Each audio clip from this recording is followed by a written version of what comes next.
Good morning, everyone. Today, we're going to dive into a comparative analysis of two powerful substances, cocaine and crystal methamphetamine.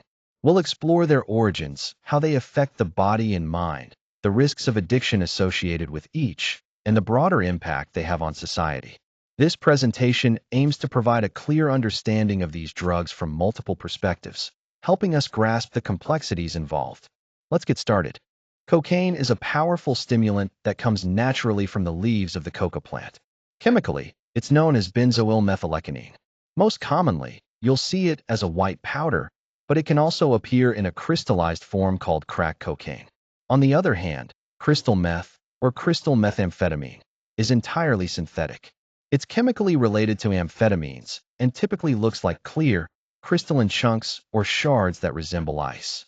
Unlike cocaine, which is natural, crystal meth is man-made, and this difference shows in both its chemical makeup and physical appearance. Cocaine is commonly used in three main ways: snorting, smoking crack cocaine, or injecting it. When snorted, the drug is quickly absorbed through the nasal membranes, which leads to a fast onset of effects. Smoking crack cocaine produces an even more immediate and intense high, while injecting delivers a similar rapid and powerful effect. On the other hand, crystal meth offers more methods of consumption. It can be smoked, injected, snorted, or swallowed.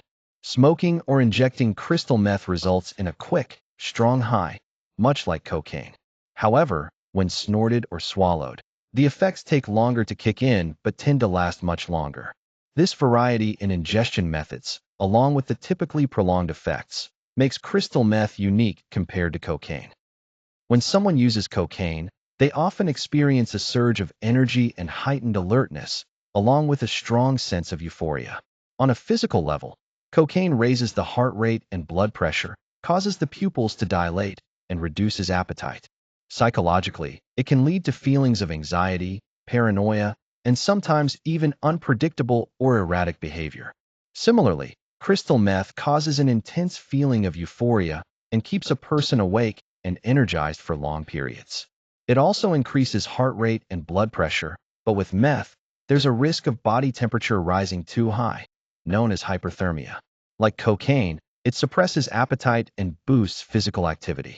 However, the psychological effects of meth can be more severe, leading to heightened anxiety, agitation, paranoia, and in some cases, violent behavior.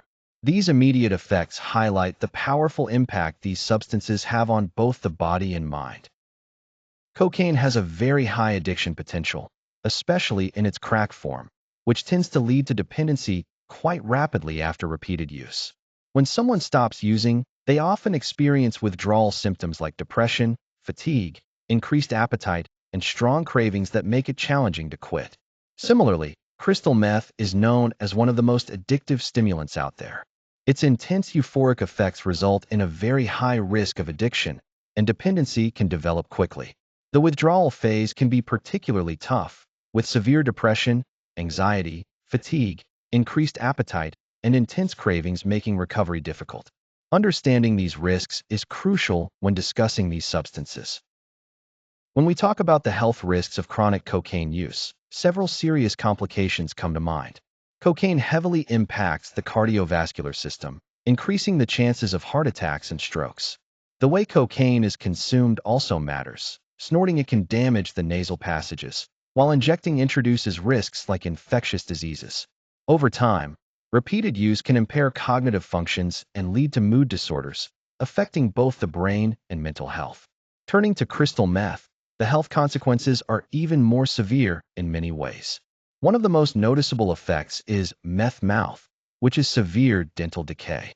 Users often experience extreme weight loss and malnutrition due to the drug's effects on appetite. On a neurological level, crystal meth causes long-lasting damage, disrupting memory and emotional regulation. It also significantly increases the risk of violent behavior and psychosis. Compared to cocaine, crystal meth tends to cause much more intense physical deterioration and neurological harm, making it extraordinarily dangerous over the long term. When we look at the legal classification, both cocaine and crystal meth are listed as Schedule II controlled substances in the U.S. This means they are recognized as having a high potential for abuse but also some limited medical uses. Cocaine, for example, is still used in certain medical procedures. On the social side, the impacts differ quite a bit. Cocaine use is often connected with urban drug trafficking and the violence that can come with it. Crystal meth, however, has a broader reach, affecting not just cities but also rural areas, leading to widespread health crises, increased criminal activity, and significant economic strain on the communities dealing with its effects. These distinctions highlight how both substances pose serious challenges, but in different social contexts. To wrap up, it's important to recognize that while both cocaine and crystal meth are strong stimulants with a high risk of addiction, they differ significantly in their origins, how people use them, and their impact on health. Crystal meth tends to cause longer-lasting and more severe problems compared to cocaine. When it comes to harm reduction, the best strategy is to avoid using these substances altogether to prevent addiction and serious health issues. For those already struggling with dependence, seeking professional support is crucial. On a broader level, community involvement is key. Supporting education and treatment programs helps create a safer environment for everyone.